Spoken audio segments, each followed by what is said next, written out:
Bombastic side-eye, criminal offensive side-eye. Napibo ang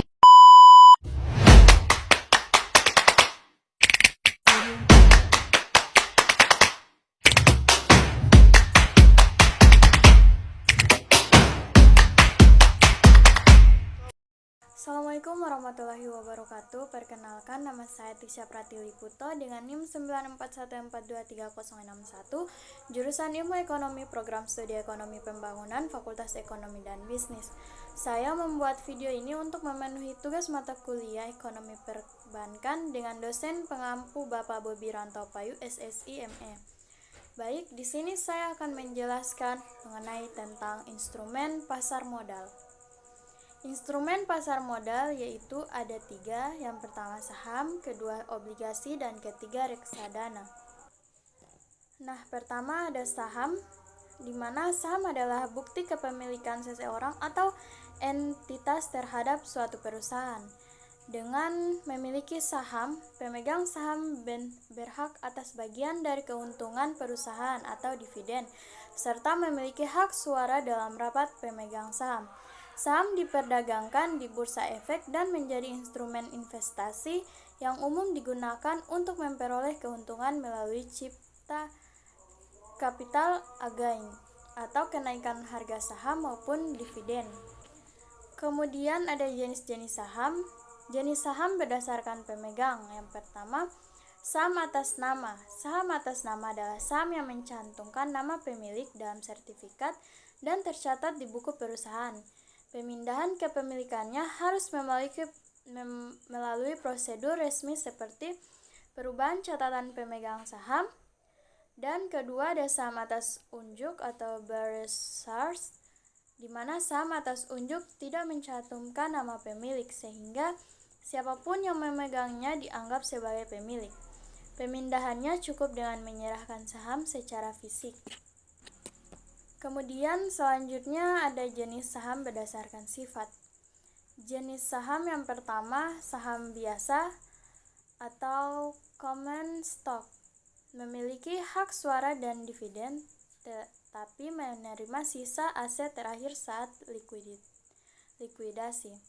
Kedua, saham preferen atau preference stock, di mana prioritas dividen akan klaim aset, tetapi biasanya tanpa hak suara. Nah, kedua ada obligasi atau bond. Obligasi itu sendiri adalah instrumen utama jangka panjang yang diterbitkan oleh pemerintah, perusahaan, atau organisasi lainnya sebagai sekuritas pendapatan tetap. Obligasi memberikan bunga periodik atau kupon dan mengembalikan nilai pokok atau nilai pasar. Saat jatuh tempo, harga obligasi berbanding terbalik dengan suku bunga. Semakin tinggi suku bunga, semakin rendah harga obligasi. Kemudian ada jenis-jenis obligasi. Yang pertama berdasarkan kepemilikan, di mana ada obligasi atas nama atau registered bond. Kemudian ada obligasi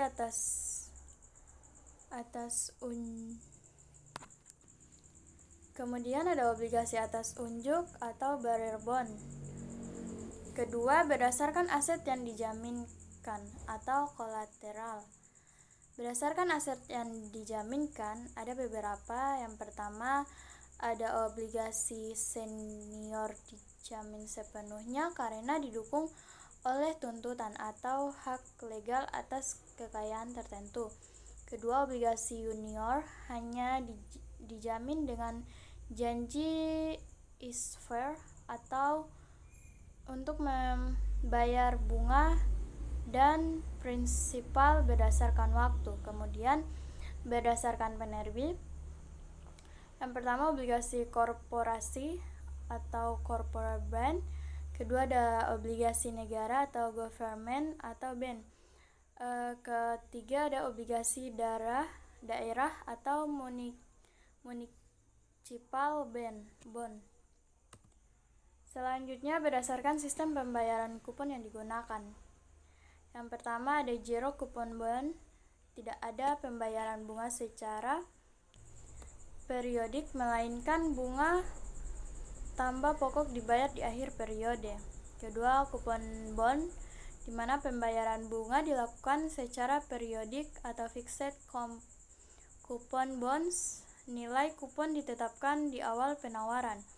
Kemudian ada floating coupon bond, di mana nilai kupon ditetapkan dengan mengacu pada indikator tertentu dan ditetapkan di awal periode berjalan.